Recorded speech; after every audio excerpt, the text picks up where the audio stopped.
These coworkers were creating some serious drama. I love my job. I love my job. I love my job. Quiet, sweet coworker doesn't show up to work one day and nobody can reach him. Turns out he's in jail. For what? I can't wait to find out. This was at a previous job I had. I was a CNA in an assisted living facility, and the coworker in question, Joe, mainly worked in the kitchen, but would occasionally do some cleaning around the facility as well. We were friendly with each other.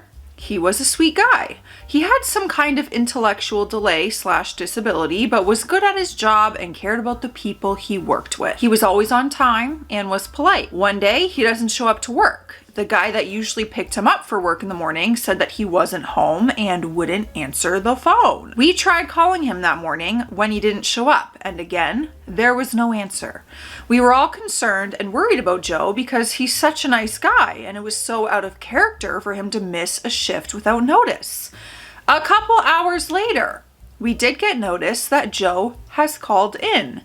Not sick, but in jail. So like when he's in jail and he gets the one phone call, was it to work to be like, hey, I can't make it in today. I'm behind bars. Joe, oh my God. Question answered. Joe used his one phone call to call his job and tell them why he wasn't coming in. LMAO. We got more of this story. Apparently, the night before, his upstairs neighbor was out for the night and had left her small dog, a Chihuahua, alone in her apartment. Joe was trying to sleep, but he couldn't because the dog wouldn't stop barking. Eventually, he got pissed off enough that he went upstairs, broke the door open with brute force, and yelled at the dog to shut the F up. When the dog didn't shut up, he picked it up and attempted to hurt it to make it stop. Attempted. The dog bit the ever-loving crap out of him. LOL. He released the dog and returned to his apartment, leaving behind a prominent trail of blood. His, not the dog. He was taken to the ER in an ambulance. Later in the morning, when the dog owner returned home, she noticed her door was open and there was blood everywhere. She called the police and followed the trail of blood back to Joe's apartment. They checked with EMS and headed to the hospital to question him. Joe was arrested on charges of trespassing, property damage, and animal cruelty, which is not funny. Joe, fine, he's nice at work, but that's really wrong. Needless to say, I doubt he'll ever be allowed to work in any type of care home again. Oh, the dog was okay. Perfectly fine. Joe didn't get to do any serious damage to the dog, but the dog certainly did some serious damage to Joe. Mauled by a Chihuahua after trying to harm it. As a grown man, yeah, I'm sure he'll really be respected in jail. 3 years later, he is charged with assault and violating his probation. I don't have the details on what the assault entailed. I just know what the charges are because they are publicly available in my state. He had no criminal record before the dog incident. Crazy stuff. Dude attempted to hurt the dog and got mauled by a Chihuahua, left a trail of blood that led police right to his location, and used his one phone call in jail to call his employer and explain why he wasn't at work. What a guy. Yeah, well, this just feels like we're taking that a little lightly than we should. Because he could have done damage to the dog. Like, it's sick that you would do any kind. Anyways, I'm not going to get into it, but I'm pissed at Joe. And here I was in the beginning. What a great guy. Seems lovely. My supervisor confessed he loves me. Yesterday, my supervisor, who was off shift, came through my lane and confessed that he loves me. He said something along the lines of, I'm sorry I never told you this, but I love you. And because he's already making me uncomfortable, I said, as friends? I feel like I love other coworkers, but as friends. He said, no, as more. And then walked off before I could dissect or question him. I was in disbelief. Who just tells their coworker they love them at the register? He is so weird. He also has a girlfriend. I've only known him for 9 months. Now we have some context, which I think is needed. Shortly after starting my job, I realized he was a micromanager. Gave me tasks every 30 minutes to get me away from my friends. He snatched things out of my hand and told me to do other things. I caught him staring at me in the elevator one time. I've caught him looking at my arse. I've tried to gray rock him in the past. He tried to get me alone. Like, for example, another coworker will be bagging for me and he would assign them a task and then creep into the position they were in, in an attempt to start a conversation. At first, I was being nice with him and joking with him, but after I saw how annoying and controlling he is, I began gray rocking him. Whenever he says my name, it's like my nervous system activates fight or flight. Then he started working out at my gym. This made me very uncomfortable because, again, he's my supervisor.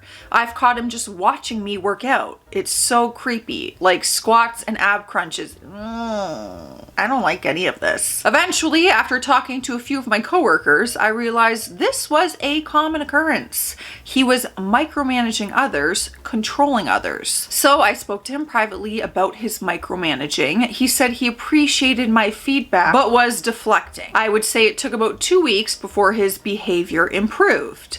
The first 2 weeks, it seemed like I hurt his ego and he was being passive aggressive. That was maybe 2 months ago. This week, he's attempted to give me free bread, told me to listen to a radio station, attempted to work out with me. He came up to me at the gym and attempted to do my leg day with me. I had to tell him, I'm okay. I like working out alone. He told me he has a girlfriend, but that doesn't mean he's married. So all around, not a great guy. Someone just did this to me at the gym. Guys, the sass, it got a hold of me. It came out. I told this guy to leave me alone at the gym and he wouldn't leave me alone. So the sass came out. Maybe just leave me alone at the gym. That's all I asked. Anyways, it was quite funny. For me, probably not for him. His eye was red and I questioned him about his eye, asking him if he was okay. And he said, Cupid shot an arrow through my eye. I was so thrown off, I pretended like I couldn't hear him. And he said, never mind. And then yesterday's incident is when he confessed that he loves me. I'm just in shock because he says so many weird things and does so many weird things. He deflects a lot when I question his behaviors. Like just this week, he accused me of calling him dangerous when I attempted to ask him why he said, I have a girlfriend, but that doesn't mean I'm married. I'm extremely uncomfortable around him. I plan to speak to a team leader on Sunday during my next shift, but I feel bad because I don't want to create a weird dynamic. Girl, the weird dynamic is already created by him. Not only do I have to interact with him at work, but I see him at the gym. I'm happy to hear you're speaking to someone, because no, you shouldn't have to be uncomfortable going to a gym or going to your place of work. Ever. The worst coworker I've ever had. Joan was a lady in her 50s who had worked in the office for over 25 years. She was not in a management position, but due to her being there forever, she believed she had authority. Oh man. When I worked retail, I experienced that a lot. I've been doing this for the last 30. Rightfully so, but like, when I got a supervisor position, they didn't really like that very much. I only worked there for 10 months, but she drove me so insane that I had to get out of there as I could feel my blood pressure rising every day. I worked at the desk next to her, so that's why I was her target. Let's pretend my name is Steve. Every time Joan spoke to me, she would whine my name. Steve. If I did not answer immediately, it would be Steve, Steve, Steve, Steve, Steve, Steve, Steve, Steve, Steve. I'm reading it how it's typed up, okay? By the time I stopped working there, I hated my own name so much that I was going by a nickname as I couldn't stand other people saying it. Joan liked to pretend to be helpless to get attention. Every morning, she would need assistance with the following: finding the power button for her computer, what her username was, what her password was, what website she needed to go on to access her emails, what her email address was, what her email password was, how to download attachments, how to open attachments, who the correct person to email about things at work, how to print, how to dial out of the building, how to open Excel or Word, how to work the copy. Did she know how to do anything? How to work the copier, how to get the screensaver off her computer after lunch.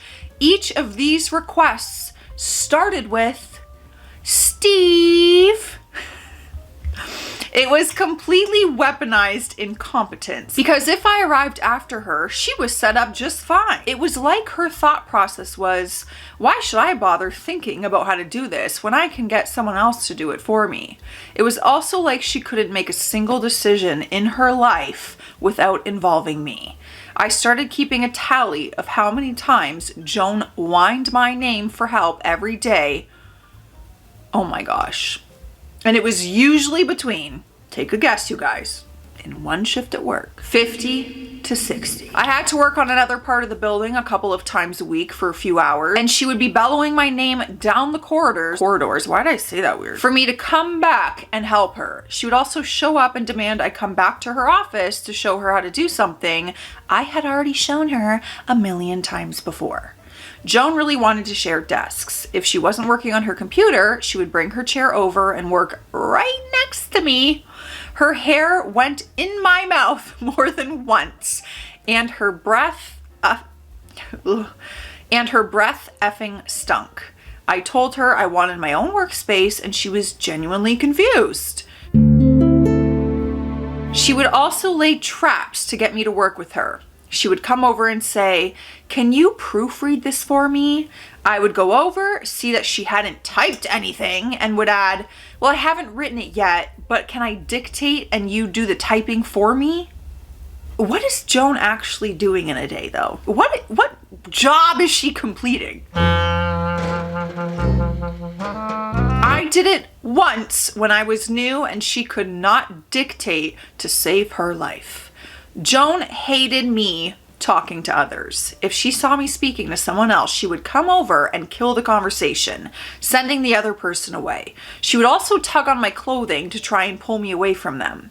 She always behaved like she was saving me from someone and had a story about everyone at work and tried to convince me that everyone else there was mean and bitchy, and that she was the nicest person and the only person on the planet I needed to talk to. I think Joan is in love with you. Just saying. When the work Christmas party was announced, she told me she would only go if I attended. That way, we could go together and sit in the corner and not have to talk to others. She said this with glee, so my performance was dead on. I lied and told her I wasn't attending. So she booked a weekend away with her husband. Oh, Joan is married. Well, Joan should tell her husband she's in love with Steve at work. She found out I was attending the day before the party and called her husband and ordered him to cancel their hotel. She sulked when he refused. I had a great night. It was nice being able to talk to others. However, when we went back to work, Joan started demanding to know what people had said about her at the party and said she was worried about me joining a clique. Joan constantly commented on my appearance. If I wore a different colored shirt, it was an event. If I got a haircut, she would stand inches from my face inspecting it. She would also comment on anything I ate, sticking her nose about an inch away from whatever I was eating to smell it. I liked to read during my lunch break, but if I brought a book, Joan would turn up with the same book later in the week and would want to talk about it. I mentioned one day that I had bought a Nintendo Switch, and at the weekend, Joan called me and said she had bought one but couldn't figure out how to set it up. Ask your husband. I know those points sound petty, but it got to a point where I couldn't express an independent thought as Joan would join in with it in some form. Joan wanted to run an eBay business, but didn't have a clue how to set one up. She asked if I could go over to her house over the weekend to do it for her. When I said no, she offered to cook me lasagna. When I said no again, she offered me £5 an hour. When I said no to that, she tried to get me to do it on her phone during work time. Joan was the messiest human I've ever met. Her desk was an utter crap hole. If she was done with a piece of paper, she would scrumple it into a ball and throw it under the desk. There were literally hundreds of pieces of papers under there. She would also bring in her own plates from home to eat her lunch on, but would never take them back with her. I can only assume she went shopping for new plates every weekend. There were stacks of them all around her. Because of this mess, she lost things all the time, and she would whine Steve and ask if I would help her find her things. She would lose her glasses at least 5 times a day. She would also lose office items in the mess, such as staplers or hole punchers, and then demand that the office ordered more rather than just look for them. Joan also didn't want to throw anything away, ever. When I started, my desk and the surrounding area was a utter mess because of things that had spilled over from hers. There was paper everywhere. I was finding documents from 2005, and this was in 2018. If I placed something in the bin, she would shriek, "We might need this one day." I would return to work and things I had thrown away would be back on my desk. I had to resort to waiting until she went home and then taking piles of crap to the bins outside.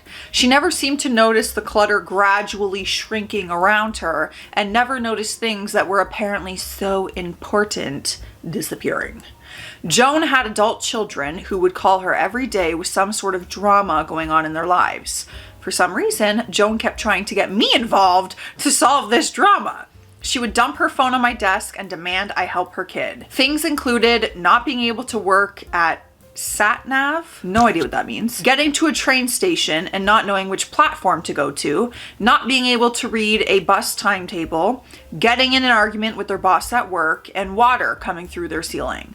Because Joan had a bad habit of leaving her crap everywhere, she often left her phone on my desk. If I saw a call coming through with one of her kids' names on it, I would put the phone on silent and slide the phone out of sight. Why are they not calling father? Is there a reason? There could be. Maybe husband is not the father? I'm not sure. Joan called in sick quite often. When she did, she seemed to genuinely think I would be lost without her and would email all day asking if I was okay. I found it strange she was capable of logging into her emails at home, but couldn't do it at work. I will admit that when she wasn't at work, I wouldn't do anything while she was away, and I was just so relieved of the silence that I would just use the time to decompress. Joan's day off was like a day off for you at work. If I was outside of work and Joan spotted me, she would literally run over to say hi and talk to me about work. One day I was walking down the street and she pulled her car over to get out and talk to me. She actually stopped traffic. Another time I saw her in a supermarket and I abandoned my full trolley of shopping and left before she spotted me. Joan decided to call me one evening and tell me that her daughter had found my dating profile. She did it in a mortified way, asking, "Is that really you? Do you have a dating profile?" And proceeded to lecture me on the dangers of internet strangers and potential reputational damage if it got around at work. She also chose to make this phone call on Christmas Day. I booked time off work to go to a music festival. 1 week before the festival, Joan sat me down like I was in an HR meeting and told me she didn't feel comfortable with me going as there are a lot of drugs at music festivals, and you're such a nice young man, and I'd hate for you to get swept away in the atmosphere. She did not like it when I said how I spent my time away from work was none of her business, and I was not about to throw away hundreds of pounds just because the woman at my desk next to me said so. I remember her saying, "You might think I'm overbearing, but I'm just trying to protect you." How old are you? Is this like a mother-son? Is this like I'm in love with you? I complained about Joan all the time, but nothing was ever done. It was simply shrugged off and the response was either, haha, yeah, that's Joan, or I would get a lecture about being sympathetic to someone from a different generation who struggled with computers. I would tell Joan I couldn't help her, I would tell her to go away, but she would just reset and go back to how she was the very next day. Colleagues would also make impressions of her whining about my name when they came to speak to me. I had to get out of there. When I found a new job and had to tell her I was leaving, she stormed out and went to the manager and told him to do whatever it took to keep me. When that failed, she tried convincing me that the new job was beyond me and that I wouldn't succeed. When that failed, she said, "You know, if you leave, they'll fill your position and you won't be able to come back." To which I replied, "I effing hope so." When I was working my notice, she continually told me that I had to stay in touch and not be like my predecessor who dropped me like a stone. On my last day, she went into overdrive. It was as if she thought that by trying to be as needy and filter as much of her own work as possible to me, that I would turn around and say, "You need me so much, I'll stay." I snuck out early while she was on the toilet and blocked her before I got to my car. Amazingly, I have never seen her since, and that was over 5 years ago. Joan, you know what? This whole time, this is just like the actor in me. She would be such a fun character to play. The whole time I'm like, oh my God, I would play a killer Joan. I don't know if that's a good or a bad thing. Let's all grab a beverage of choice and cheers to Joan, okay? Cheers to him getting away from Joan. Drink some water. Don't even know what the point of this is. They're just cute. People say it stops spiders from going in, which I'll take. Why being a mean girl will always backfire. I can't stand mean girls. I've been working at this establishment for a little over half a year, and everyone here is extremely kind, no matter the department. It's definitely a positive environment, and you're only in drama if you're in a drama type of place. There is one girl in my department that I noticed was kind of left out by everyone, but I was soon informed by someone that she has a habit of making nasty personal comments towards people disguised as innocent remarks, which rubbed a lot of people the wrong way and led her to becoming an outcast. That's a little bit of background context on the type of work environment we have. A new girl started working in our department not long ago. She's very gorgeous, the type all the guys want and all the girls admire. I am jealous of those girls. She made a good impression on everyone at first as far as personality, but she rubbed a few the wrong way because she wasn't doing some of her tasks correctly, which isn't too big of a deal. However, she quickly started getting herself involved in drama, and I could go on and on about this, but one in particular is where she shot herself in the foot. There's a pretty good looking guy that works in a different department who also tends to get around with pretty much anyone who pays him any mind. Well, he's going pretty hard for this new girl that I mentioned. Let's call her Alexa. That's my sister's name. One of my sisters. There's another girl that works with us. Let's call her Carrie. Now, Carrie has a big, fat, gigantic crush on the guy who we will call Randy. And Randy being Randy, pun intended, Randy, is entertaining the crush and leading her on. Randy is also actively trying to pursue Alexa, who has no interest in him and has made that clear to everyone. Well, when Alexa finds out the extent of Carrie's crush on Randy, she randomly starts flirting with Randy, which is shady, but Randy is single, so he isn't tied down to anybody. Well, either way, Carrie notices this, so she distances herself from Alexa. But that was not enough for Alexa. Whenever she would be working with Carrie, she would text Randy to come over and give her a hug because Carrie was there. Or whenever Carrie would be talking to Randy, Alexa would come over and drag Randy away from the conversation. Alexa would constantly do stuff of this sort and talk negatively about Carrie for no reason. Mind you, Carrie never confronted Alexa about any of this. She just distanced herself from her. Now, mind you, this is very childish, but what makes it worse is the fact that Alexa and Randy are both in their late 20s, both with a kid, while Carrie has barely graduated high school. Ugh. Alexa ended up making the situation even worse for herself when she started going around questioning everyone as to why Carrie doesn't speak to her anymore. It obviously bothered Alexa that Carrie responded by not responding at all and just straight up started ignoring Alexa unless it was work related. The audacity of her to pick on Carrie and then try to play victim is crazy. This is going to be really easy for girls to understand because if you've ever, especially when you're young, when two people have like a crush on the guy or maybe not, or they like the, I have like watched this exact situation play out before, like in my teenage years. So silly, girls. But anyways, everyone else became aware of the situation, and like I said, she's gotten herself involved in other drama too, so everyone in the department has just started to keep distance from her and only speak to her for work-related issues. This has led to her wanting the managers to move her into a different department because she feels like she's in a very immature and childish environment. Mind you, an environment that she created. But too bad for her own sake, she doesn't just do her job correctly, so they have no plans of promoting her. And if I'm hearing correctly, due to her also being unreliable, she might be getting fired soon. That's like crazy behavior for someone who's in their late 20s, in my opinion. I've witnessed that in younger years, but when I was a bartender, there was always drama. Oh my gosh. There was this one. 2 girls, like the same guy. He was leading them both on, but they didn't really know, but I knew because one time one of the girls told me and she's like, we just went and made out over there. Blah, blah, blah. And I was like, oh!